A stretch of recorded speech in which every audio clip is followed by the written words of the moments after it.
Welcome, everyone, and good evening. My name is Tommy Messenger. I am one of the founders of K-12 Impact, and I'm joined by my co-host here and fellow founder of K-12 Impact, the legendary Tom Davis. And we're super glad you're here tonight. Thanks for joining us for the reality of AI adoption in school districts. Really just a conversation designed to help you understand how district leaders are actually evaluating AI and what that means for bringing your solution to real lasting district partnerships. That's really all what we're about here at K-12 Impact is taking people and companies from just being product experts to becoming trusted advisors. And tonight we're joined by a leader who's lived this from the inside. Jerry Almendarez, founder of Creative Futures Collaborative and former superintendent of Santa Ana Unified School District, is our expert on AI tonight. So Jerry, thanks for being here. How are you doing? Good. Thanks for having me. Look forward to the conversation this evening. Yeah, I think it's going to be a good one. And everyone that's tuning in, a huge part of this webinar is your questions. So at the bottom of your screen, you'll see the Q&A icon, a little message icon with the Q&A in there. Feel free to, throughout the conversation, just drop questions there, and we'll get to as many as possible. But without further ado, let's jump into it. First question that's out there, Jerry, is what are the positive ways that AI is being viewed by school districts? You know, where it's building trust, where people are excited about it, but maybe the ways where people are skeptical, maybe some of the negative views of AI. Where do you see the negative and where do you see the positive from your experience? So I think the positive is the fact that it's able to make the work more efficient, save time. And one of the conversations that we had with our team when I was a sitting superintendent was the lack of time. We were a low performing district for a long period of time. It wasn't that people weren't working hard; they were working very hard. We weren't able to accomplish the success that we were trying to accomplish. And so, as we began to embrace the AI platforms very early in their coming to the market, we very quickly realized that potentially this would help in making decisions, do strategic planning, really in different ways. But we approached it from a leadership lens first. Mm-hmm. We didn't because the platforms were very new. We didn't know too much about what impact they have in the classroom. So we began to learn them as adults in the system with public information and just experimenting back and forth. So the positive is the ability to think alongside of an adult, help enhance decision making in the system, throughout the system. The negative is now that the platforms are getting more powerful and more embedded into the various platforms that we use in the procurement process, there's not really a clear understanding of which platforms we're using, what is the AI doing within those platforms, what decision is it being allowed to make, which adult or human in the system is approving it, and if something goes wrong, where do we point to fix it? And so those are the positive and the negative of it right now. Yeah, I like how you called it out, thought partner and enhanced decision making, right? Not making decisions. Correct. And at the same time, like it sounds like oversight were key ideas you're bringing out there, and ultimately who's making the decisions. When I was teaching, and let's say some student complained about me, they'd come in and they say, who's responsible for this? Mr. Messenger. You can't, the parent can't come in and you blame AI for making the mistake, right? Exactly. Like it's got to be human behind it. So appreciate that insight there. Yeah, and do you want to add on that? Well, I think the issue is like once the platforms, like there's a lot of platforms being used right now, and very early in the embracing of these platforms, and some districts are still in those early stages. So, but very early as we began to explore and use them, we didn't ask too many questions about the output it was giving us. So if it made a recommendation, we would verify that recommendation, but not necessarily challenge it. Or validate, it's what data it's looking at. Why is it making this decision? What other decisions could it make if, things were a little bit different? So there wasn't really any pushback. It was just take the output and then go with it. Yeah. Well, over time, as the platforms have evolved and we have a variety of different options with platforms, every one of them has a different personality. Every one of them has a different percentage hallucination rate. And so, but you don't know that if you haven't used it before. And one of the things I tell the clients that I work with is you can't govern what you've never used. Yeah. And if you have an executive team at a district office, a board team, county team who's never used it, but is providing oversight for the AI that's happening at the school sites, there's a lot of questions that you haven't answered, a lot of oversight, and a lot of checks and balances that haven't been talked about. Yeah. And so, it's important to begin to engage these platforms as county and district leaders to see how they can be used, and then to help you think things through, help you as a thought partner to enhance your decision making and your strategic planning process. Yeah. Key takeaway there. So if you're a company that sells an AI solution, clarity is key, right? Being clear of like what decisions the AI is making, where they pulling information from, and where is the oversight? Where is Yeah. the human over the AI rather than the AI, over the humans in that regard. And for the vendors, it's not something that we wait for the client to ask for, or the potential Mhm. client to ask for. It is something that would be helpful if it was communicated on the front end. There's nothing worse for a superintendent or board of education than a surprise. Yeah. I did, after the procurement process, the vote, the vote passed on the platform. Now it's being implemented. All of a sudden, something happens, and people start to say, "Okay, where did that come from? Yeah. Who authorized that? We didn't know that was going to happen?" And so, the trust in the relationship that the vendors have with the districts is very, very important. And like when I was a superintendent, when I would prepare for board meetings, board members very rarely had questions on the agendas. They did have questions, but very rarely did they go through the entire thing and ask those tactical questions on the agenda. And so, early in my tenure as a superintendency, we didn't wait for the board to ask questions. We, as an executive cabinet, looked at the agenda, identified the potential controversial issues on the agenda. And if no board members asked any of those questions on these things that executive cabinet thought were controversy, then we would say, here's a list of items that we want you to be aware of.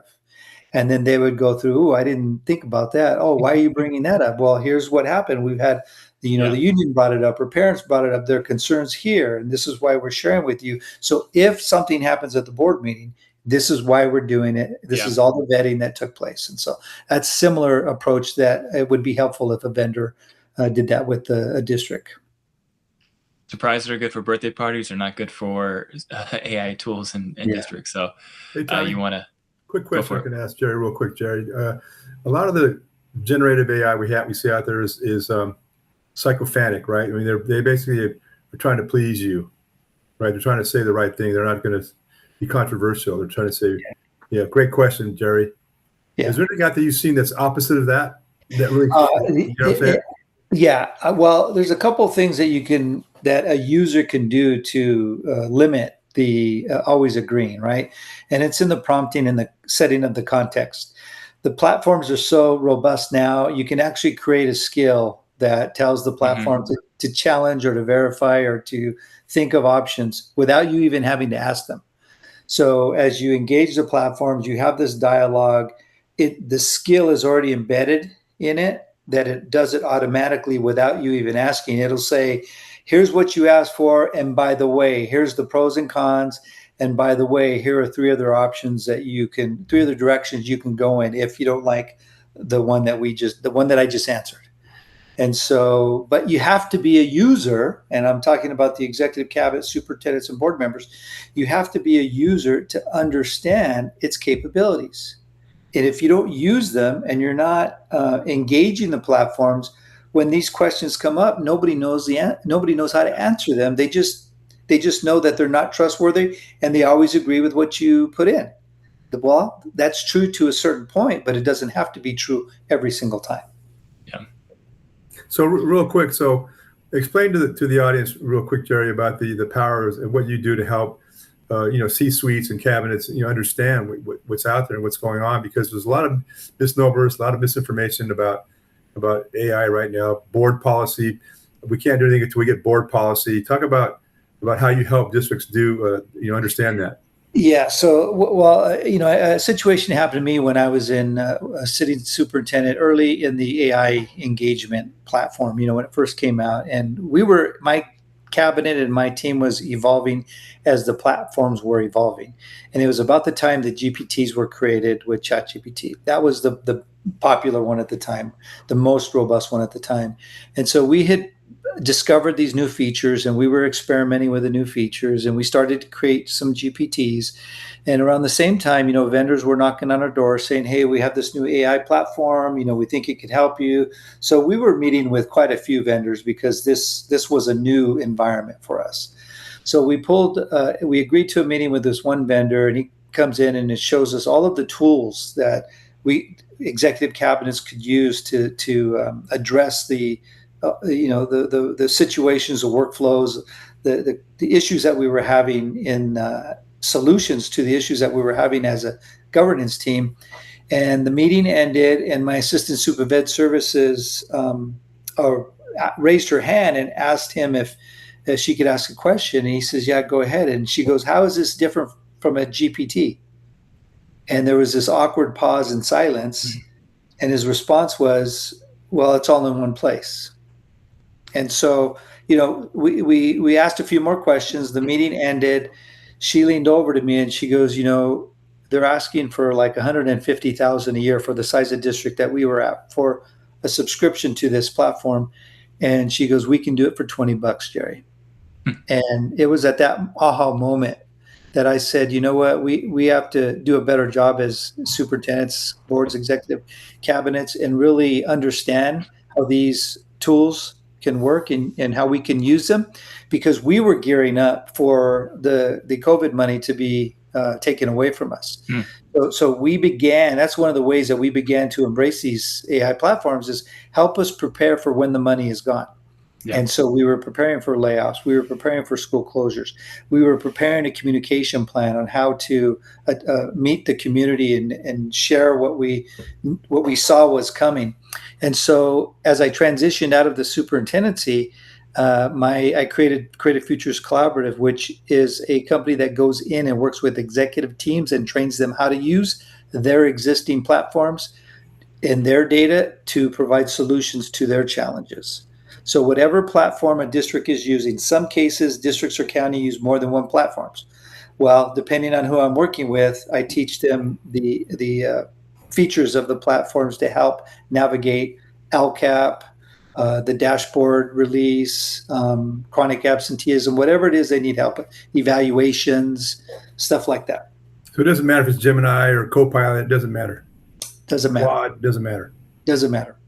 I have my preferences, and they all have their different personalities. They all have their different, special features and stuff like that. But I tell them it's good to use more than one platform, because you never know. You're going to wake up one day and one of them may go out of business. That's how quick things change here. Very fast. So don't put all of your eggs in one basket, because if you do, if Claude or ChatGPT go out of business and their servers are down and gone and I don't have access to my information, I haven't downloaded it. There are ways to do that to protect your data, but I'm in big trouble.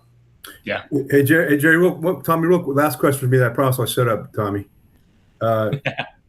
Board policy. Everybody's still struggling with board policies. Have you seen anybody that has the best board policy that you can relate to, share with the audience about what you've seen out there that's done a good job with policy? So I think policies are getting better and better now. I think when the demand was there first, as California was developing their AI initiatives and asking districts to create them, nobody really knew. We were all leaning on each other and trying to figure this thing out. Some districts ended up creating policies. I think a guidance is a better term than a policy, because policies are etched in stone, and so there are some good policies, there are some good guidances. But I think we have to, like in Santa Ana, we landed on our guidance that the board approved. So it wasn't a policy, it was just guidance. Our policy is etched, and that's the acceptable use, no private or personal information, all FERPA compliant. So that's standard, that doesn't move, that's the floor. And then the guidance is where things change. So every 4 months in Santa Ana, we would revisit the AI guidance, because platforms evolve, technology changes. When we drafted the guidance and the board approved it, there was no wearable devices. So as the months went on, the wearable devices started to emerge, and now we had to go back and say, okay, what's our plan with wearable devices if students come into the classroom? What can and can't they do? How are teachers going to use it if they want it, and so forth. So I think a good policy, a good board policy, and a good guidance is that district's conversation that they have with their community and where they land, but they have to have that. They have to have that conversation. You have to include parent voice, student voice, district, like administrator voice, labor voice. All of these people need to be included in this conversation and land on a guidance and a policy, or else they're going to, potentially experience some pushback and some problems in the near future. Oh, those are good insights. I told you, I kind of throw the fastball in the middle. Tom brings the curveball and the knuckles. It's a slurve, man. It's called a slurve. Nice. If you're just joining us, I want to call out that you can ask questions. So Santiago will get to your question in a second. There's a little icon at the bottom. It's a little question mark. Click on it and throw a question there. We'll make sure to get to it. Jerry, I want to take a look at the AI decision influence levels that we had talked about. This is something you put together. Can you just kind of walk us through this? What kind of led to, why did you create this? And then can we walk through maybe each level, what it means, and how should this, and then maybe the third thing is like vendors selling products or selling solutions that have AI. How is this helpful for them to know? Yeah. So first of all, this is part of a overall framework that I drafted that I use when I work with clients. I have a framework for small and medium-sized districts and one for large districts. And the framework is how districts can implement the governance of AI structure within their community, within their district. And so where this comes from is a lot of the mistakes that I made in my tenure as a superintendent when these platforms were emerging. At the very beginning, people would come up and say, I want to purchase this. And because it was AI, we thought, okay, let's pilot it. Those pilots never ended. There was an ongoing pilot. Everybody wanted to use it. And at the very beginning, we were in the learning stages. So we said, go ahead and pilot it. Very quickly did we realize that those pilots could go wrong if there was no oversight in it, and the questions that came up with, who approved this platform? Nobody? It didn't come through my office. Or what decisions is the AI allowed to make? And how are they making them? Where's the data that is being collected by this platform? If something goes wrong, who do we call or who do we email to ask? Is AI actually making the decision, or is the adult or the human that's using the platform pushing back on that decision that was generated? And to your point, Tom, earlier, is it's going to tell you what it thinks you want to hear. Well, AI shouldn't place a student in special ed. It should not do a threat assessment on a student. It should not hire an employee. It should not evaluate an employee. And those are the absolutely nots. And if a vendor has an AI that actually does that, then I highly recommend that you mention that up front to the district or the organization that you're trying that you're having a conversation with, and say, where are you with this? Mm-hmm. And so, but the different levels are the different levels of comfort that have been categorized that allow AI to be embedded into things, platforms or decision-making process. So there's a total of 5. I think you have four here. 5 is the 0 level and not permitted at all. What you see on the screen is the ways that AI is permitted.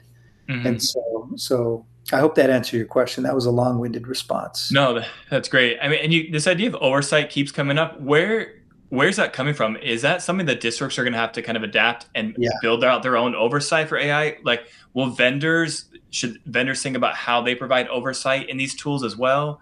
I think it would be to the advantage of the vendors to go in and, because like I said, districts don't know which questions to ask. Yeah. And if a vendor comes in and says, oh, by the way, here's how we rank our AI platform, and here are the checks and balances that we have internally created. So if something goes wrong, this is our recommendation.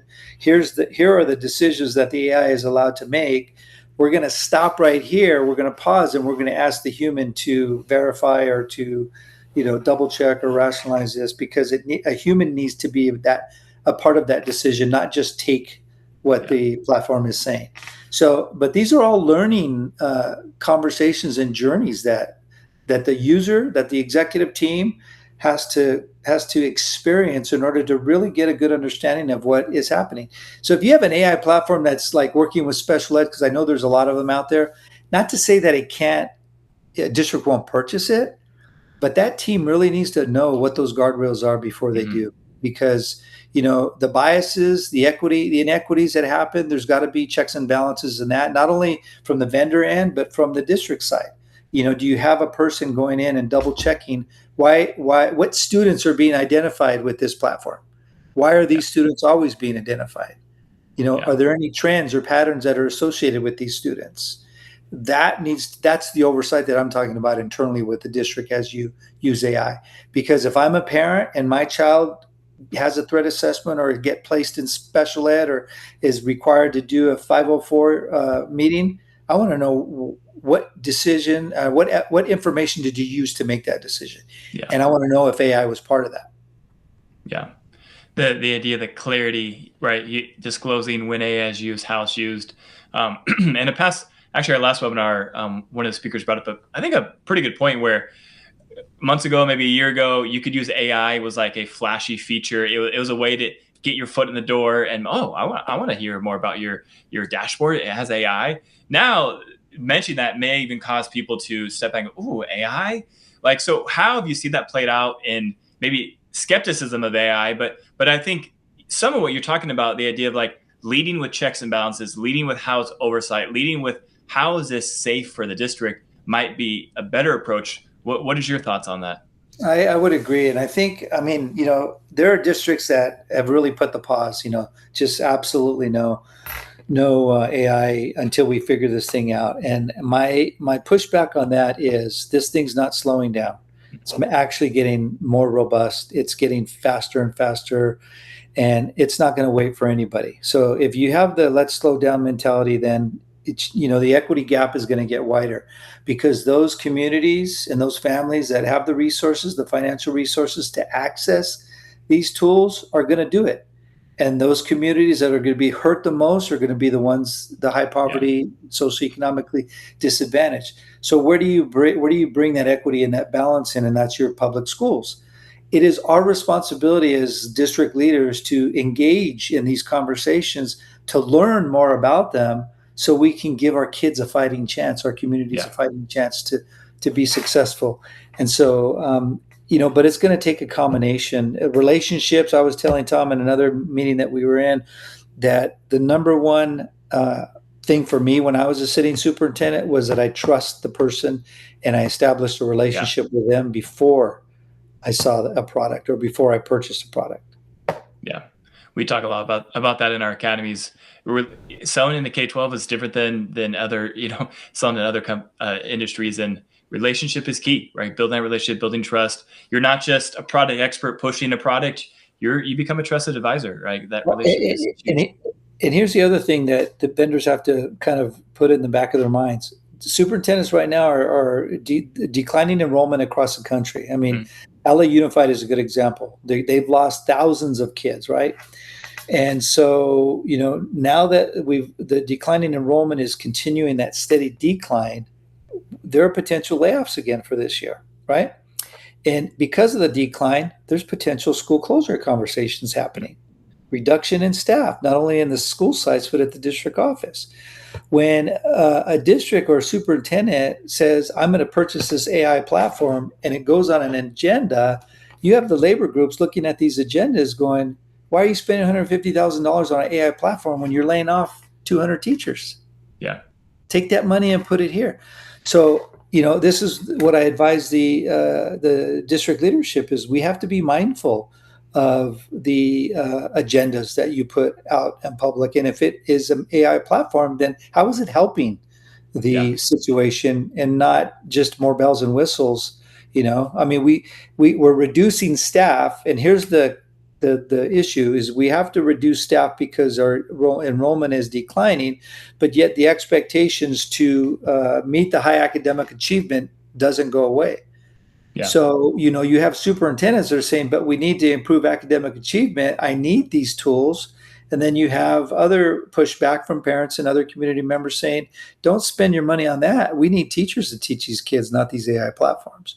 And so that's the environment that currently exists right now. So when a vendor reaches out to a superintendent or board, that's the mindset that superintendent and those boards have right now. I have to publicly approve this and defend my decision as a board member to approve it, that it's going to help. And as superintendent, I have to defend my decision to actually put it on the agenda and ask the board to approve it in public.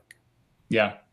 No, I just was reading, Department of Education came out with like the 5 questions every K-12 vendor should be able to answer. And the first one is, what problem do you solve? Not what features do you offer, what, fancy dashboards, but what problem do you solve for the district and for schools? And so I think that's the key thing there. We have a couple questions coming in, so I want to put one on the screen here. So Jerry, what do you think about this? When should a district decide to use a more general tool for the entire district versus invest in a department's specific AI tool? There are benefits to both, especially when a GPT, gem, or skill might not be enough. So if I were the superintendent of that district, I would pilot both. I would pilot both. I wouldn't unilaterally make a unilateral decision locking myself into one particular platform. The districts that I work with now, some of them have a couple of platforms I use. A lot of them are one platform, and that's Gemini, because they're Google districts. Well, Gemini's features are capped. I mean, they're limited and maybe not as robust as ChatGPT, but their teams, their internal members feel more confident of the security that goes with the Gemini platform, and all of their data is already there. So why are we going to go out and purchase something new? But what I would tell my team is, look, okay, we can stay with Gemini, but we need to pilot these other platforms to see what capabilities they also have. And so we would ask for volunteers, and we started at the executive cabinet level. And I'll use ChatGPT as an example. Well, let's just use Claude, because ChatGPT we're already using. Claude emerges out of the market as the next competitor to ChatGPT. A couple of my executive cabinet members come in and says, can we subscribe to Claude? Go for it. 2 subscriptions we gave. I pulled in my IT. I said, open it up for these 2 people only. They played around with it for about a month. They got very excited about the features and the capabilities Claude was providing over ChatGPT. And they said, we want to open up Claude to our executive directors and our staff developers, because look what it can do. So we opened it up to more people. And those people liked it. They didn't like it. They were already using ChatGPT. So, they had an option. If they wanted to, we would give it to them. But we started very small until we started to get momentum. And then we didn't tell people no. But the unilateral platform for the teachers was Gemini. Yeah. So because that was the safest approach at that time. But for the executive team, the leadership team at the district office, because the features of these tools really were robust in allowing us to make and create things that would save us a lot of time, we started to increase the access to these platforms at the director level and executive cabinet level. And so that's how we slowly creeped out and we gained the confidence in these platforms that we said, yeah, we can open it up for more. Yeah. No, that's good insight. Pilot both and kind of test the waters and see which one fits best. We have another question here that relates to our previous conversation. So really, this idea of districts being apprehensive with AI, what is the best messaging a vendor could lean in with? And he gives some examples here of like, do you talk about how you're FERPA aligned or you're, certified digital promise as a responsible AI product? Like, do those things carry weight? And what is the best way to, what message that to a district? Yeah, all of those things carry weight. That's probably the first thing that we want to hear when a vendor comes in is, hey, just know that but even though, they're certified in all of these areas, if a district is not an enterprise model or have the umbrella of being an enterprise model or a closed model like Gemini when it comes to their models, it's still I think it's a vendor's responsibility to understand which platforms districts are using. Mm-hmm. And so if I'm a vendor and I say I'm FERPA aligned and all of this to protect what's coming into these platforms and how they're being used, if you have a district that's not an enterprise district, well, then I don't know if that really matters. Yeah. So do your homework, right? You gotta do your homework. And if a district is not operating in the recommended way, it would be helpful if a vendor says, hey, I know you want me to do this, but just know if we use your GPT, your chat GPT, because it's not enterprise, here's what could happen to the data that goes in. And so vendors have to be careful. But, one of the things I tell the clients that I work with, because I won't just take anybody, I need to take somebody who has intentions of really taking this work and moving it forward, because my credibility depends on their success. And if they're just calling me in because they want to be the AI cabinet or the AI superintendent and they have a few meetings and then they never use the platforms again, that doesn't help them. It doesn't help their community or the district. So I want districts and clients that I have a lasting relationship with. And we do a plan and we monitor that plan. And I give the clients the opportunity to back out at any time they want upon a mutual agreement. I don't keep any data or house any data because it's not mine to keep. The district, we build these platforms on their data, on their platforms. I come in, I teach them how to do it. I sit with their teams. We train the models together. We create projects. We talk about the difference between a gem or a GPT or as opposed to projects. I show them how to use the work features that they have in ChatGPT and Claude, and how to connect the Geminis to their notebook LMs and all of their folders in their database, their calendars, everything they need to know. I had one. Go ahead, Tom. I was going to ask you, Jerry, real quick, because what you're talking about is a partnership, because you're going to be with these guys for a long time. Because right now, Moore's Law is obsolete. Because you mentioned it earlier. There's no more Moore's Law. It's going so fast. It's called the Tau scaling law now, or it's also called, particularly when quantum computing now aligns itself with AI, it's going to be called Nevin's law. So it's more about time than it is space. And so you're going to be there training these guys as we go, like 5 to 10 years in the future, about these new things that are happening. Because when those two things come together, in my opinion, it's a whole new world. Yeah. Don't you agree? Yeah, no, absolutely. I mean, Moore's Law doesn't exist. Yeah. And, we have future leaders that are that's all they know. They're being brought up, they're growing up in this new environment. And so, it's important for the leaders of today, like my generation, to learn these platforms so they can open the door and provide staff development for their principals, for their leadership teams, because we have to govern it. A principal needs to know how these features work in these platforms for a variety of different reasons. I had a superintendent that I worked with last month on his evaluation, trying to navigate the evaluation process. And so he had a lot of priorities, a lot of questions. So we sat down and we said, let's do a scan of your calendar and of your email. He goes, what do you mean? I said, well, let's look at your calendar 4 months out every quarter and look at your email 4 months out to see if what you're doing is actually aligned with your priorities. And so we do a random scan, a foresight scan of all of his meetings, events that he's attending. And then we ask the platform to do an analysis and synthesize if what he's doing is actually meeting the evaluation priorities. And in seconds, it came back that there was no alignment and no correlation. So his jaw just dropped. But the good thing was, and he said, you know what, I'm glad we found this out now, because it saved him 4 months of like, what do you mean? What do you mean? How come? Why did I get that bad mark? No, here's what I've been doing.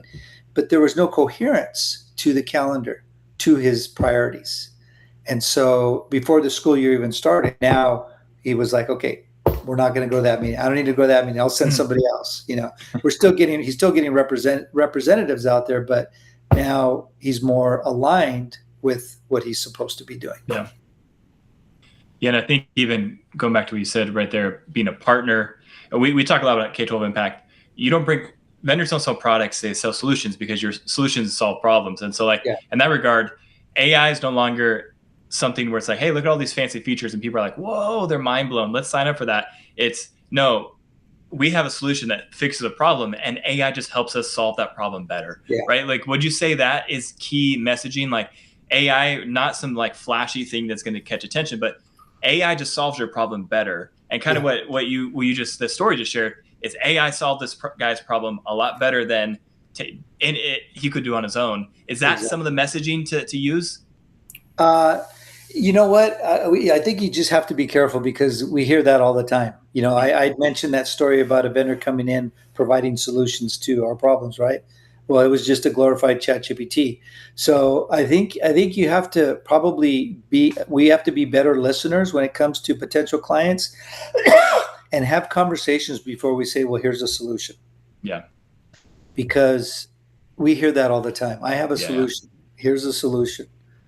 Just do this. We don't ask, where does the data go? What is the platform? What decisions are the platform making? What platform or what LM model is it using? Because we don't know the answers. We don't know to even ask that.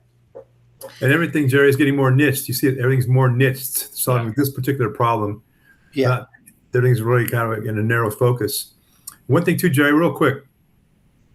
I'm going to birdwalk a little bit with you a little bit. I'll take the negative side of this stuff. Big pushback against screen time and about technology and getting rid of cell phones and blah, blah, blah, blah. So you have a conservative board that wants to go back to, get rid of all the technology and go back. What do you say to the folks out there that are really, they don't want this. They don't want to go into AI. They want us to go back to like how they were taught in the 50s and 60s. Yeah. So we're dealing with this right now in one of the counties that I'm working with right now. We have an AI Superintendent's Advisory Network. And this was one of the big questions that they brought to the table, is like, how do we navigate screen time and the request for information on what AI is being used for in the schools, right?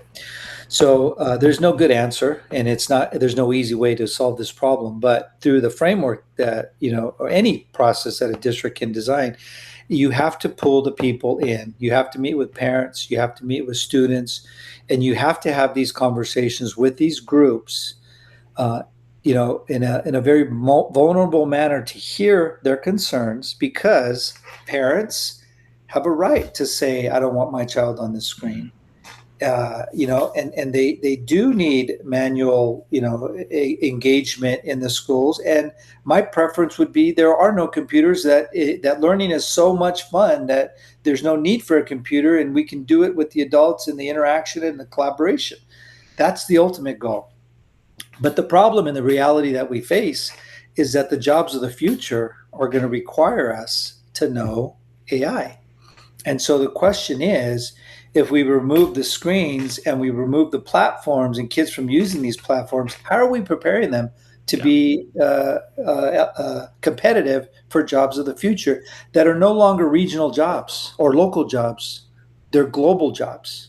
Mm-hmm. And now a student in India can take the job from an industry that's in my county because they have the skill set that I don't have. And so parents have to face that reality too. So the question is, where do you find that balance? And that balance is through pulling people together and having this conversation, landing on a set of values that people can live with, and then moving towards that goal. Great answer. That's good stuff. We had a question that popped in. This person's curious. You mentioned the story of scanning calendar and email. Any like tips on how you did that? Did you use Claude or ChatGPT or some skills to kind of, this person just interested in how you accomplished that task? Yeah. So the platform we were using with this person was ChatGPT. And so you just go in there and you do the connectors, and you have to, in this case, the district opened it up, the platform for the executive team, because that's my recommendation. keep a controlled group that you know what they're Yeah. doing and how they're using it, and give them all access to all of the features that they're able to have access that you're comfortable with giving them access. So in this case, we opened up access to the calendar and to the email, and that's when we were able to do the scan. You can do it with Claude, you can do it with ChatGPT, you can do it with Gemini. So regardless of what platform you're using, there are connectors depending on which version you're using. If you're using the free version, there are a lot of limitations when it comes to the free version. If you start using the paid versions, depending on which paid version you use, the $20 one comes with a lot of features that most people would use. You upgrade to the higher level models, and now you get all kinds of other robust features that you couldn't even think of. So, and I tell my clients, I said, if you want to know how to connect your email or your calendar, ask it. Say, hey, I'm a user. I'm new to this. How do I connect my email for you to scan? How do I connect my calendar? The other common mistake that I see when I work with clients is, the platforms have been out for probably about 5 years now, and everybody's been using them to some level. But most of the executives that I encounter, when I ask them, hey, have you personalized your platform yet? They say, yeah, it knows me. I've been using it for 3 or 4 years. So then I go under the hood, we go to settings, and we go to the personalization tab, and it's blank. Most people do not go in and personalize it. And when you don't personalize it, it is not being trained by you. Yeah. So what you want to do is to train the model to be like you, an assistant to you, to know what your role is, give it context of your work, how to respond, the tone. If you don't input any of that, then every time you engage the platform, it's like a brand new chat every time. And it just gives you what you ask. When you train the models, it's going to start thinking alongside of you. And in some cases, it'll give you ideas that you didn't think about, that you didn't ask, that says, hey, last year we worked on this. We generated this report. Do you want to get started on that 2 months before it's due? Mm-hmm. You're like, whoa, I didn't even see that coming. But yeah, let's work on that. Those are all key ideas. I'm a big fan of Cloud Skills. I love Cloud Skills. Yeah, I'm creating Cloud Skills on every day. So, Kali, if you have a question, we're close to time, so you can throw a question in the Q&A. Jerry, can you talk a little bit about procurement with an AI solution, especially, if it's signed, it's approved, like you got the yes, and now it's going through kind of the funnel, but there's changes. AI adapts new features, maybe security things have changed. How does that affect procurement, and what should the vendor's role, what should the communication look like from vendor to district in terms of updates and that? So the safest thing a vendor can do before an update comes, if they know updates are coming, is be upfront with that before the board votes on it.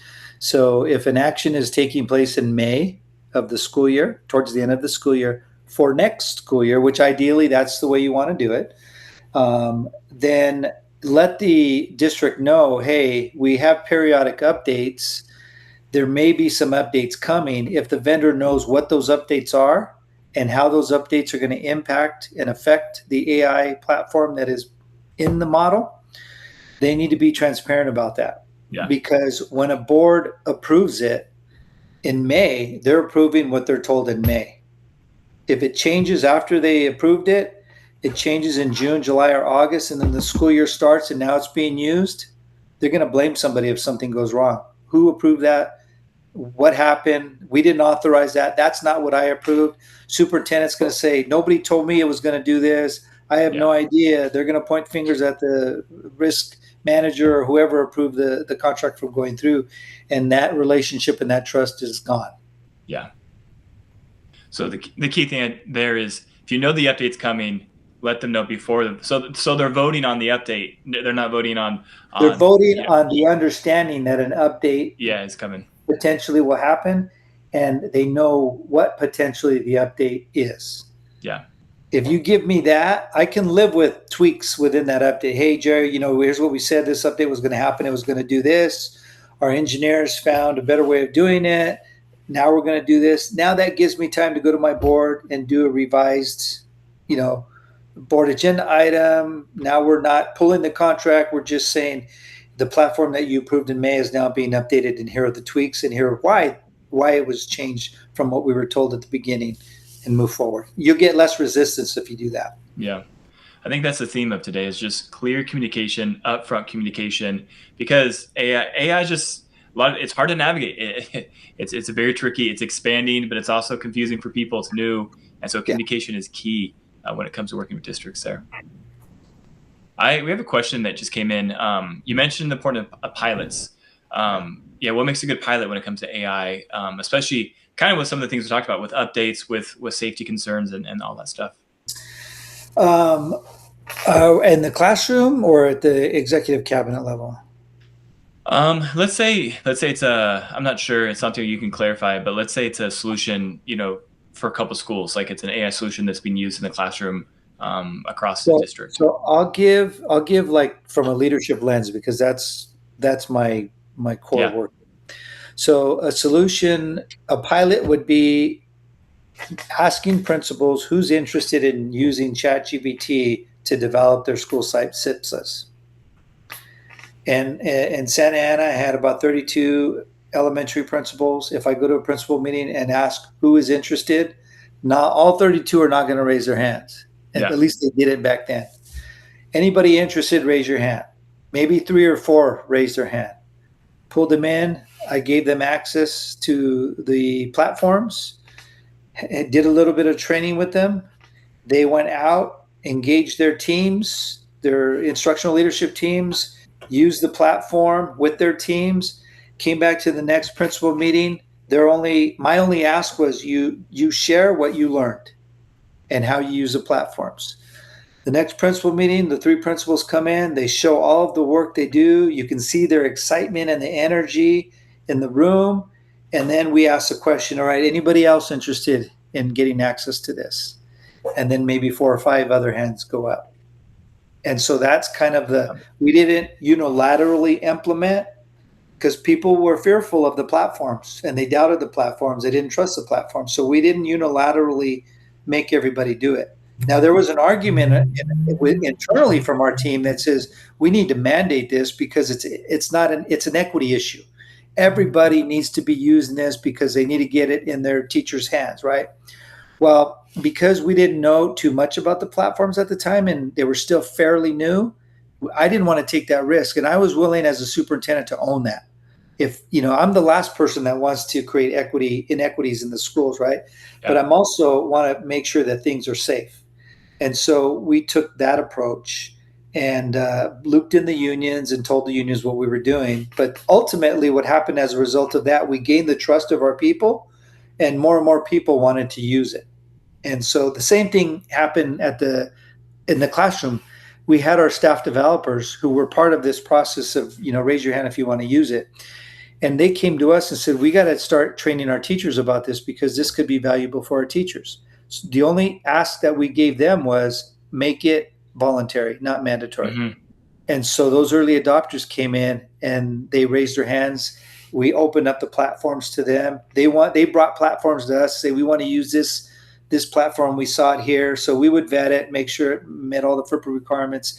And then we would open up access just for them or for their grade level. And then they would report back to us and say, here's what happens. It didn't do what we thought it was going to do. Or, oh my God, we need 3rd grade wants it now. Can we open it up for 3rd grade? Yes, you can open it for 3rd grade. And so that's kind of how we piloted and unilaterally created this. It got so, the conversations start to take off so rapidly that one of my staff developers came back and said, Jerry, we got to put a pause on this because we don't have any guidance now. And more people are using it. We don't even know what they're using, how it's being approved. They're downloading it on their own devices or on their phones and using it. So we need to create this guidance. So we put a pause internally and we took about 4 months to have that guidance conversation. We brought a facilitator in, talked us through a group of about 60 individuals, all of the members that I talked about, parents, students, administrators. And we had this conversation about 4 months in, and I remember getting close to the end where we were kind of like felt like we were talking in circles and we weren't getting any momentum. And one of the participants says, "You know what? I think we just need to pull the plug and say this is our policy." And then another teacher comes out and says, "No, but I'm not comfortable yet because there are things that we haven't thought about, and we need to make sure that we protect our kids." And so that exchange went back and forth. And for a moment there, as a superintendent, as I'm part of this conversation, I'm thinking, "Oh my God, we just stalled. You know, we're at a sinking ship right now. What is going to happen if we can't agree?" And then somebody at another table raises her hand and says, "Why don't we just say we're going to come back every 4 months? Will that help you because things are moving too fast?" And that person said, "That's a great idea. If you guys agree that every 4 months we're going to come back to make sure that we're still protecting our kids, then I can live with that." And so that was written into the plan. But we never would have got there had we not had people in the room that were pro AI and maybe anti AI and had this conversation. Yeah. Hey, Jerry, real quick, here's the thing. Everything you just said, I believe in, but I'm not a big believer in pilots anymore, because if I'm going to pilot something, I might as well just buy it. It's going to take the same amount of time to put it in and so forth. So what I'm telling partners and vendors out there is, you can't trust what you can't measure. So if you measure it and it comes out, then I trust it because it's measurable. So make it an impact study and put teeth behind it and do a longitudinal study, because it all aligns to LCAP standards, and then come back with data, and then come back to me with data that this works or not as an impact with the kids that I have. That's the point I'm making with you. Yeah, right? And that's a good point, and I agree with you. The problem is when you have districts that are facing layoffs and school closures, I can't make a unilateral purchase. Can I spend $10,000 on 3 school sites? That I don't need to go to board to approve that. They have to approve the final product, but I can, as a superintendent, make the spending decision there. And then I can collect the data from those 3 sites and see if progress is being made. And not only that, I can pick the 3 sites that I want to pilot it. So I'm going to pick the 3 sites that I think would be successful, like have the most open-mindedness and the staff principal relationship that I think it's going to work. Because if I unilaterally say we're going to do this, people are going to throw their arms up in the air. They're going to complain. Teachers are going to say, "Why am I even going to do it? Because you're laying me off anyway." The data that I collect from that mindset is going to be completely distorted if I collect it from a team that's on fire and ready to go. Gimme. Agreed. But here's the issue: what the partners need, the vendors need data collected on how this impacts MLs, how it impacts kids on the spectrum, how it impacts socioeconomically challenged kids. You know what I mean? So that everybody's going to have their own needs with it. So it's going to have to really take a close collaboration of what you need and what they need. And this is why vendors probably best bet is at the county level, because as a district, I'm not worried about what the vendors research, what they need for their research. I'm worried about, my kids. County, that's a different story. County, you have much more access to a larger group, but the vendors research is not my problem. I need, access to devices and to platforms that are going to help my kids grow academically. And if it doesn't work, then the trend that we started to go to my last year was outcomes-based partnership. Right. Yeah. So any vendor that we worked with had to identify a criteria that they were going to measure what they were doing was working, and if it wasn't working, then we can separate. I've heard Tom mention outcome-based contracts quite a bit. He's a big fan. Tom just threw me a change-up, a little softball there. Our next webinar is on impact studies. So on October 13th at 4 p.m., Dr. Julie Evans is going to be joining us to look at impact studies. So that was a savvy transition there, Tom. Brilliant. We planned that. Well, I want to thank everyone for coming here. You joined the Tom, and Jerry show tonight. This was an incredibly valuable conversation. And Jerry, thank you so much for your insights. I feel like my brain is moving, thinking about a lot of things you've said tonight. So I appreciate your perspective. And really, if you are a vendor, if you are someone selling into K-12, there's a lot of good insights about what it looks like to be a trusted partner. And this is really the type of clarity and confidence we help build inside our K Impact community. So if you're not a member of our community, you can join today. Like I mentioned, you can RSVP for the next webinar. There's a lot of free events, a lot of free resources. But we also have our sales and our client success academies, really to build skills and help you speak with district leaders, align your priorities, their solution to priorities, and build district-wide partnerships. And so you'll see a little QR code at the bottom of the screen. I also put it in the chat. Take a look at our overview video, our little snapshot, little commercial we have on our academies. But yeah, like we learned today, navigating the K-12 landscape is complex, and AI solutions haven't made it much easier. And so now it's the time to train your team of how to understand and navigate the K-12 market. So again, thank you so much for joining us. Thank you, Jerry, for your insights. And yeah, everyone have a great night. We will see you next time.